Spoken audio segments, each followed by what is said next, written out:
So I was just walking and we're on our way to the park, and there's like pages torn up of a book. We are back to where we found those pages. I'm gonna make sure I grab that page because I don't know what these pages are. It looks like most of them have blown away. This one says red blooded. We're gonna grab that one too because we're gonna probably make some blackout poems with that. So you can kind of see where they are. They're up here still, but most of them have blown away because I think there was more than this. All right, so I'm gonna get a third page because I don't know, for some reason I keep wanting to grab this one right here. So 168.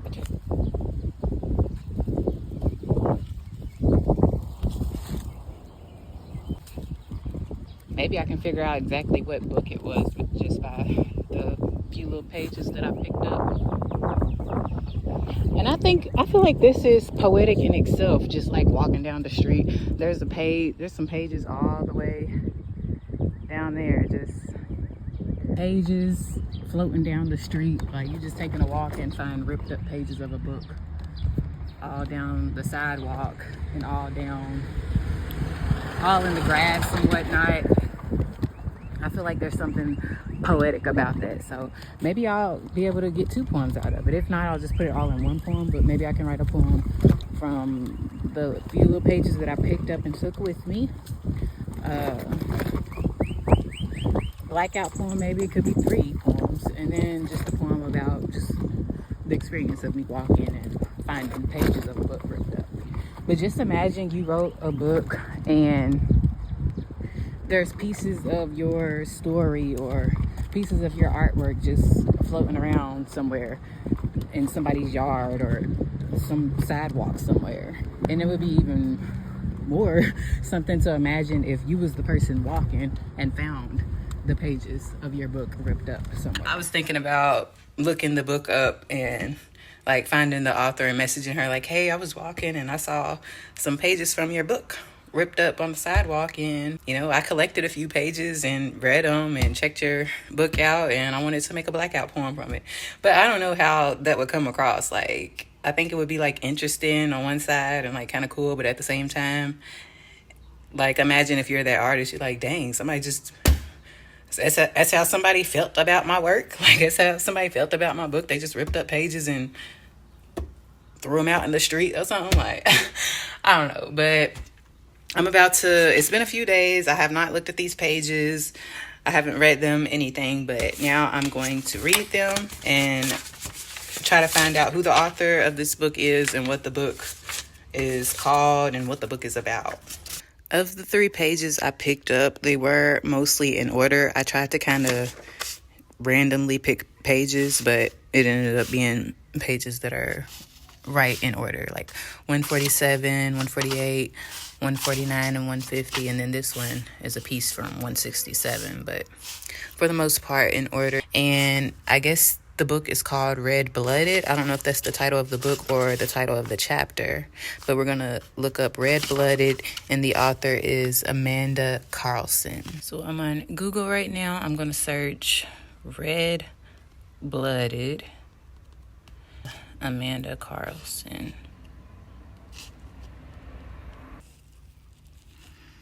Damned to Hell.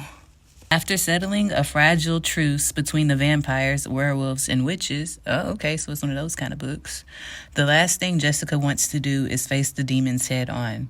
But when the Prince of Hell kidnapped her brother, he set into motion a chain of events that even Jessica doesn't have the power to stop. This is one of those supernatural type books or stories. It's a series.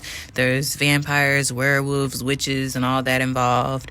She's without protection and she has to figure out how powerful she can be. This is a story, we've heard stories like this before, seen movies like this before and everything. So, it's really nothing new, but it is something that I would be interested in. I don't know. Well, I would read it to this day, at this age that I am now. But I was about to say that this is a book that I probably would have been interested in reading back in high school. In high school, ninth grade, that's when I got into Twilight. My English teacher introduced that book to me because he felt like I would enjoy it, and he was right. I did enjoy it. Now today, I kind of feel cringe when I watch Twilight or even the thought of reading it, but I would prefer reading the book now rather than watching the movie. I do have those pages that I found on the ground, and I did already kind of work on the blackout poems. Of course, you can't really tell because I didn't black out a lot of the words. I don't want to do that. I want to, keep everything still readable, but I worked on these at like 2 o'clock in the morning, so I didn't record anything. You wouldn't be able to see anything, and it was a pretty boring process, so it wasn't nothing to see there. But I do want to read what I have in these. The smallest page that I had picked up with that little strip, I was kind of curious about what I would be able to write out of this one, what type of blackout poem I would be able to get out of this one. If I gave my full attention, I could give old habits away. Informer, my weakness, the moment then turned to a miracle. And I know the way I read that kind of sounds like something's off. Let me try that again.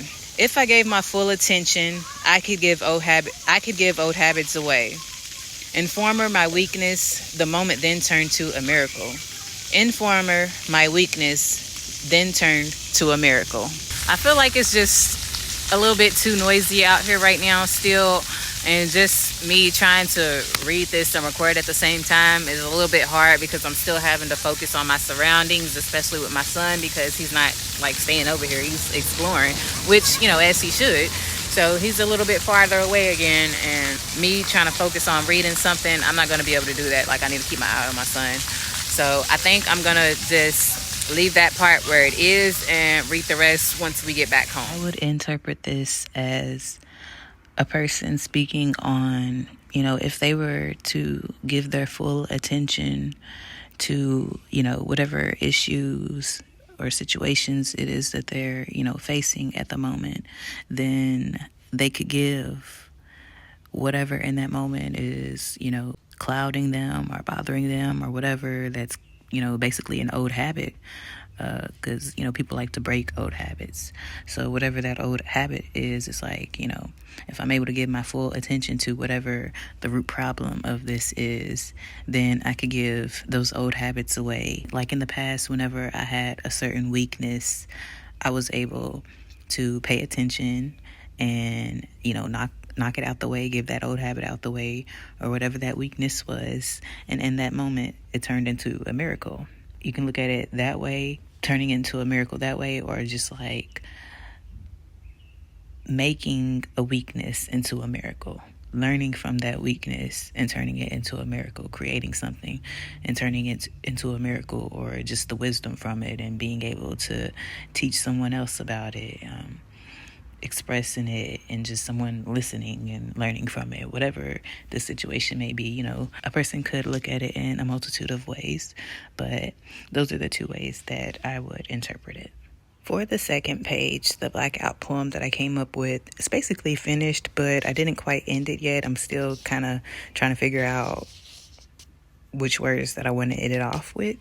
So I'm going to read it and then just go ahead, because I think I'm just going to say raced up the steps, still fighting back, or raced up the steps, fighting back. I shouldn't have waited too long for order, waiting for the answer to face me on the floor. I met my face contorted in rage, screaming, "You can't hold me against my will any longer."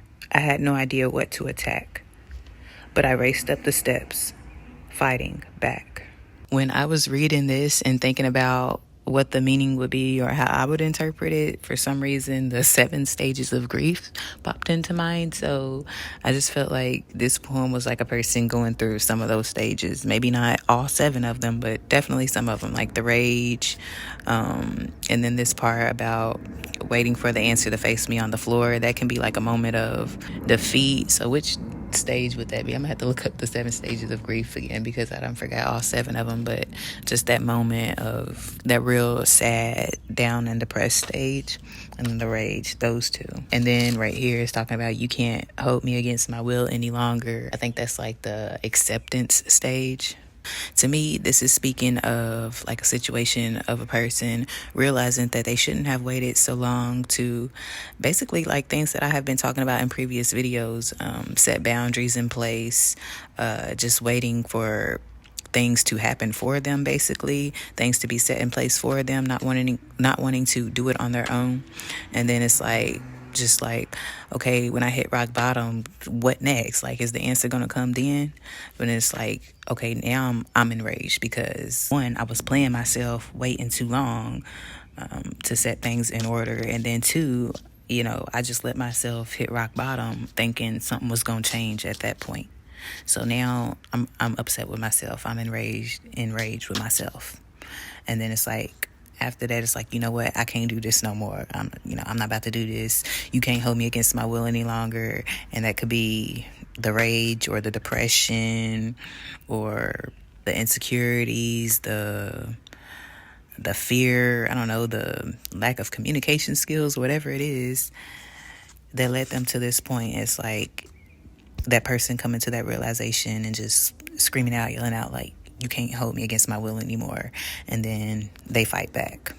I had no idea what to attack. They had no idea what they was up against, but they knew it was something that was not for them, something that they had to finally face and fight back. So yeah, that's how I think I'm gonna end it. I had no idea what to attack, but I raced up the steps fighting back. Here's what I have for the third page. A thorn in my side since the day you arrived, I can't get rid of that easily. I am a goddess, a thunderous amount of power, focusing on the destruction of me. I fight demons, but they're not dead, leaping in one piece to attack. I'm fine, I said, running suddenly, more quickly than I thought possible. This one, to me, there was some words that I was trying to add in to like take it another direction, but it just wasn't working out. But I do like how it turned out. And this one to me is, I don't know, I feel like these two I feel like they all kind of relate to each other. And I guess that's just because it's from the same book, obviously, and the pages are not too far off. It's like right in that same chapter of the book, but they can really tie into each other, the poems that I've created from these pages. So with this one, I feel like, again, someone realizing that, well, no, I don't feel like this one is a form of realization just because it ends off, I ended it off saying more quickly, running suddenly more quickly than I thought possible. So basically, this is a person running from their demons instead of facing them. So on the second one, this is a person coming to the realization that they need to finally face their demons. On this one, this is somebody who is running from them.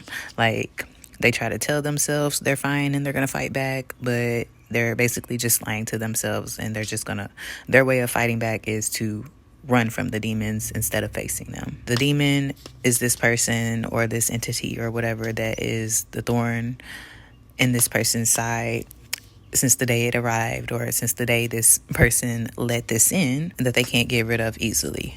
And then this is the part where I guess they're coming to a realization, like, wait a minute, I'm a goddess. Like, what am I doing? I'm a thunderous amount of power, but instead I'm sitting here focusing on the destruction of myself instead of fighting back. They think they're coming to this realization and they think they're fine, they're gonna fight back or whatever. So they're like, I fight demons, so what's the problem now?